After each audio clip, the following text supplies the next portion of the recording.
नमस्कार मेरे प्यारे विद्यार्थियों और मेरे साथियों, आप सबको राजेश कल्याणा की ओर से सुप्रभात। You watch my channel study with Rajesh Kalyana. तो हम अपनी श्रृंखला को जारी करते हुए आज हम शुरू कर रहे हैं मेंडलीफ की आवर्त सारणी। हमारा जो पार्ट होगा वो पार्ट 12 होगा, 12 नंबर पार्ट होगा आज। और हमारा जो टॉपिक होगा वो होगा मेंडलीफ की आवर्त सारणी, मेंडलीफ की पीरियोडिक टेबल आवर्त सारणी, मेंडलीफ की आवर्त सारणी। ठीक है, ये हमारी आज की क्लास होगी, हमारा टॉपिक होगा। अब मेंडलीफ की आवर्त सारणी को शुरुआत करने से पहले हम मेंडलीफ की आवर्त सारणी को सरसरी निगाह से देख लेते हैं। तो मेरे को ऐसे लग रहा है कि अगर हम पहले देखते हैं आवर्त सारणी को जो मेंडलीफ ने दी थी, तो उससे हमें बहुत सारे फायदे हो जाएंगे। और जो जो बात हम बोलेंगे, जो जो बात का हम यानी कि परिभाषाएं देंगे, तो आपको बहुत अच्छी तरह से ये समझ में आ जाएगा। तो देखिए कि इसमें जो आवर्त सारणी दी गई थी वो ये इस प्रकार की एक आवर्त सारणी दी गई थी। मैंने यहाँ पे छोटे से रूप में बनाने की कोशिश की है। हो सके तो आप इस सारणी को अपनी कॉपी के अंदर बना लें, और जो अपने आने वाले जो इसका नेक्स्ट वीडियो आएगा जिसके अंदर आप सारणी को पास में रखें और जो जो बात बोली जाए उसको अच्छी तरह से समझें। जो भी कठिन शब्द होंगे या जिन चीज़ों के बारे में बोला जाएगा उनको अच्छी तरह से हम डिस्क्राइब करेंगे। तो देखिए इसके अंदर मेंडलीफ की आवर्त सारणी में मेंडलीफ ने इस प्रकार से, ये जो इधर वाली साइड में इस टाइप से हैं, आपको खड़े जो दिख रहे हैं इधर वाली साइड ऐसे 8 ग्रुप दिए, जिनको समूह भी कहते हैं। और इन्होंने इस प्रकार से क्षैतिज जो पंक्तियां हैं जिनको पीरियड या आवर्त कहते हैं वो 6 या 7 दिए। ठीक है, कहीं कहीं 6 भी है, कहीं भी 7 भी है, इसका कोई ज़्यादा फर्क नहीं पड़ता। और 8 क्या दिए, ग्रुप दिए। तो इन बातों का ध्यान होना चाहिए आपको कि सबसे पहले ग्रुप और पीरियड के बारे में बात कहने वाले मेंडलीफ थे, जिन्होंने आवर्त और ग्रुप के बारे में, समूह के बारे में बताया। और इन्होंने तत्वों को उनके परमाणु भारों के बढ़ते क्रम में रखा। किस क्रम में रखा? परमाणु भारों के बढ़ते क्रम में। तो देखिए इसमें hydrogen, lithium, sodium, potassium, rubidium, caesium, beryllium, magnesium, और ये आपके calcium, strontium, barium, boron, aluminium, ये जगह खाली छोड़ दी इन्होंने, और इंडियम और thallium, yttrium, lanthanum, carbon, silicon, germanium, tin, ये आ गया लेड,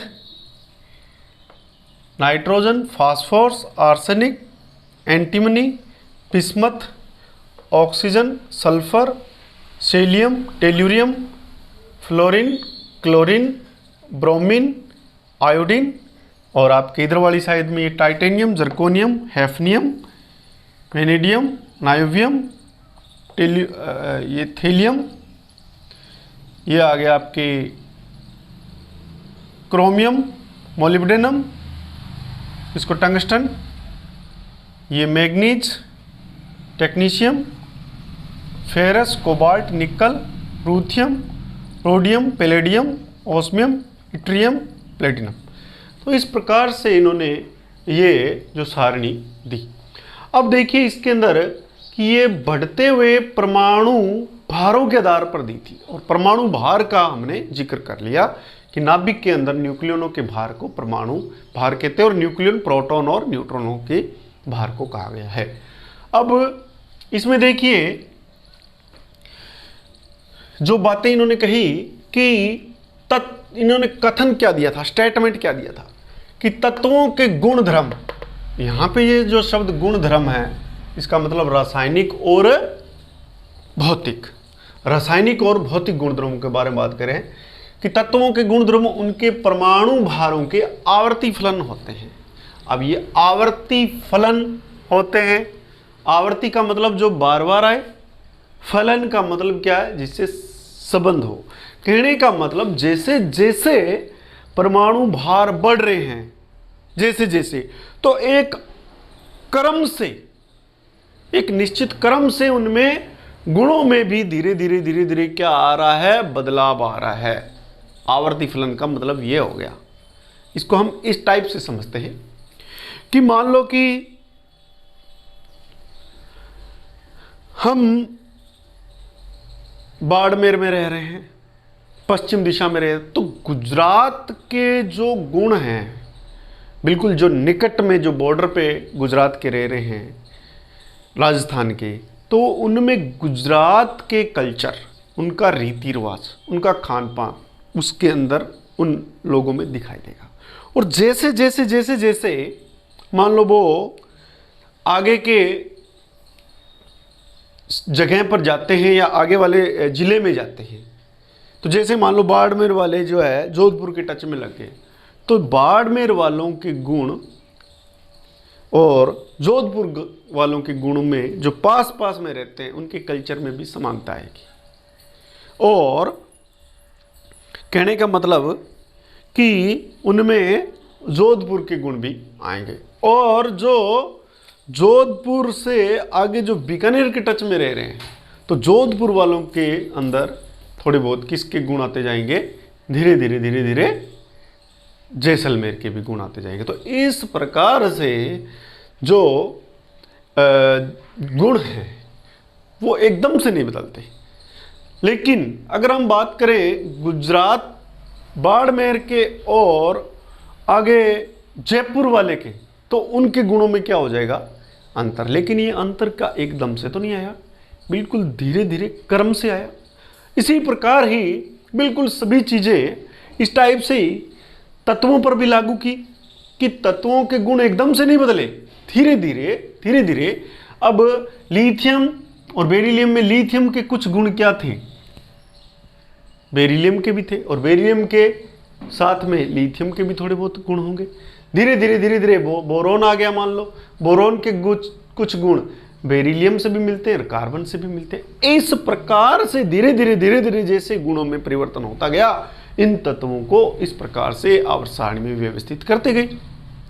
ठीक है, तो मेरा कहने का मतलब, मेरे को यहाँ पे आवर्ती फलन का मतलब समझाना था कि आवर्ती का मतलब होता है जो चीज़ बार बार आए। ठीक है, ऋतुएं हमारी जैसे बार बार आती है उसी प्रकार उसका आवर्तन होता है। तो झूला जो है एक स्थिति में बार बार एक ही जगह पर आता है, हम उसको छोड़ते हैं, फिर वो उधर आ जाता है, फिर हम छोड़ते धक्का मारते हैं, फिर वो वहीं आ जाता है। तो उसी चीज़ को क्या कहते हैं, हम आवर्त कहते हैं। और फलन का मतलब इसके साथ में कोरिलेशन, मैंने कल भी बताया था कि जो चीज़ जिस जगह या क्रिया से जुड़ जाती है उसको हम फलन कहते हैं। ठीक है, अब हम बात करते हैं, इसका अर्थ समझते हैं कि समान गुण धर्म वाले विभिन्न तत्व एक निश्चित अंतराल के बाद फिर आ जाते हैं। मतलब देखो, इसके बाद में ये सोडियम आ गया, तो सोडियम और लिथियम का गुण एक जैसे होंगे, उनके गुण धर्म बिल्कुल भौतिक और रसायन एक जैसे होंगे। अगर हम अकेले लिथियम के बारे में पढ़ लेते हैं तो हमें पता चल जाता है कि सोडियम के भी वैसे ही गुण होंगे, पोटेशियम के भी वैसे गुण होंगे। ठीक है, आगे समझते हैं। अब देखो प्यारे बच्चों, मेंडलीफ ने तत्वों को उनके बढ़ते हुए परमाणु भारों के आधार पर व्यवस्थित किया, परमाणु भारों के क्रम में व्यवस्थित किया। ठीक है, परमाणु भारों के, तो मैंने ये लिखा भी है, कुछ जो इंपॉर्टेंट जो परमाणु भार है आपको भी ये नोट करने हैं और अच्छी तरह से इसके बारे में आपको एक दो बार इसको बना के देख लेना, आपकी ये चीज़ें याद हो जाएगी।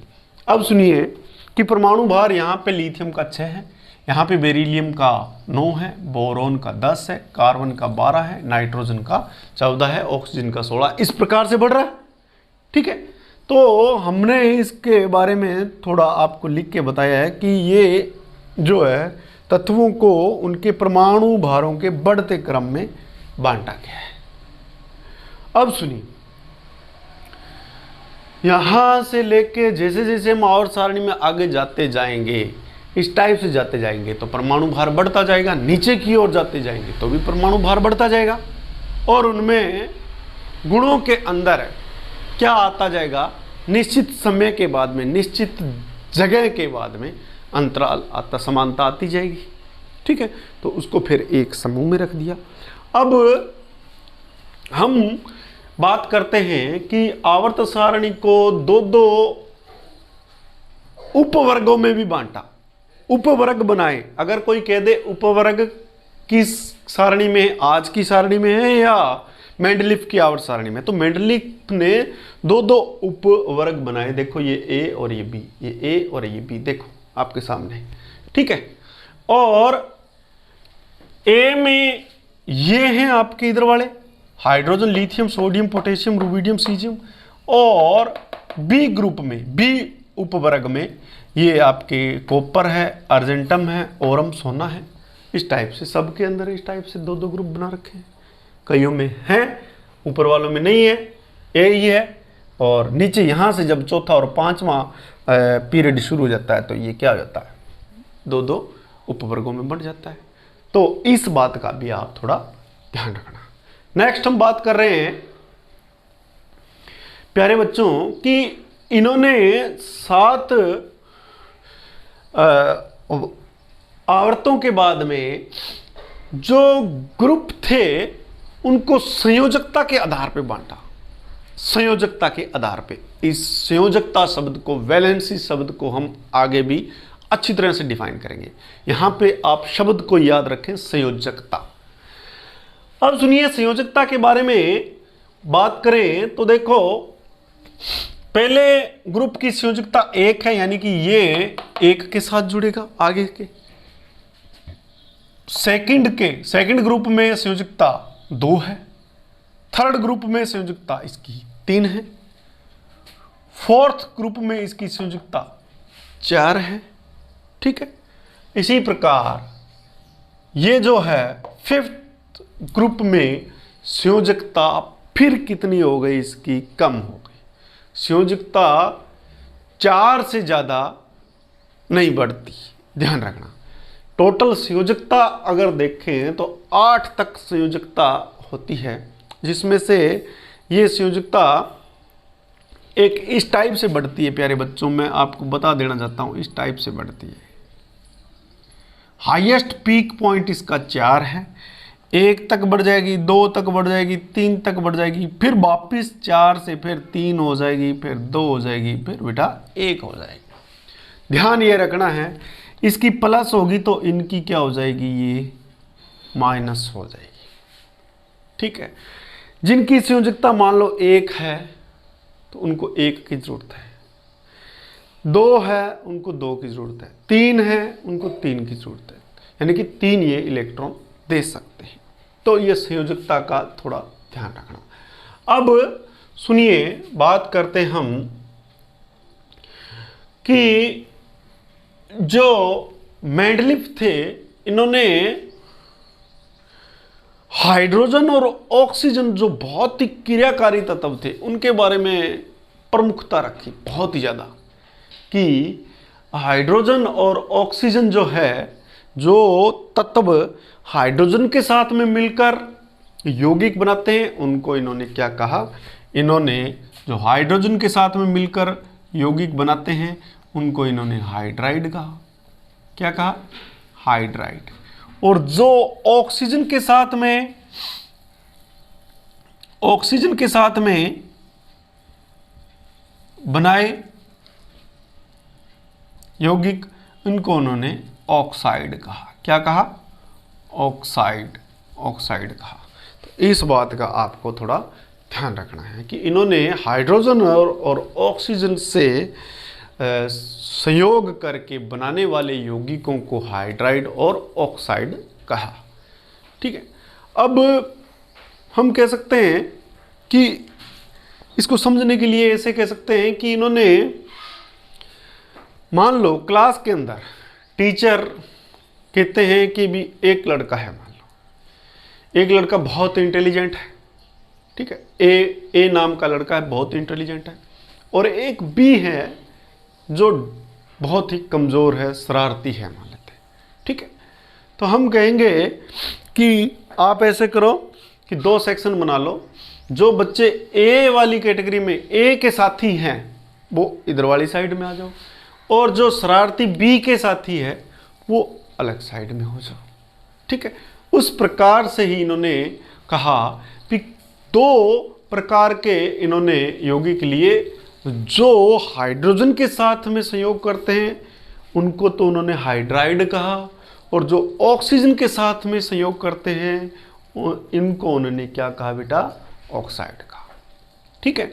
और अब हम बात करें कि मेंडलीफ ने जो है कुछ जो ये आपको परमाणु भार दे रखे हैं इनको आप अच्छी तरह से लिख ले। जैसे एल्यूमिनियम का जो है परमाणु भार है 29.98 और सिलिकॉन का है 28.09 और वेनेडियम का है 50.94। जगह थोड़ी सीमित थी, कम थी, इसलिए मैंने इस टाइप से लिखा है।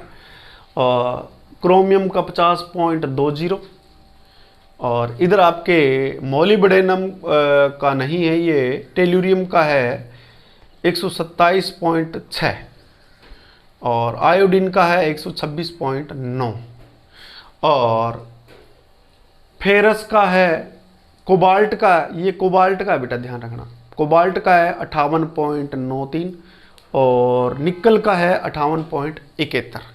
तो इस प्रकार से इन्होंने परमाणु भारों के बारे में लिखा। तो सारे परमाणु भार थे, लेकिन हमने सिर्फ कुछ ही परमाणु भारों के बारे में इसमें जिक्र किया है। तो आपको ये अच्छी तरह से अपनी अभ्यास पुस्तिका में उतार लेना है, और जो है अपना आगे जो पार्ट चलेगा, पार्ट नंबर 13, उसके अंदर हम बात करेंगे संयोजकता की, इसके हाइड्राइडों के बारे में बात करेंगे, और इन्होंने कौन कौन सी भविष्यवाणी दी, और इन्होंने किन किन चीज़ों को, यानी कि नए स्थान में कौन कौन से तत्व रखना चाहते थे वो, और इनकी जो है निष्क्रिय गैसों के बारे में क्या राय थी, इन सब चीज़ों के बारे में हम जानेंगे।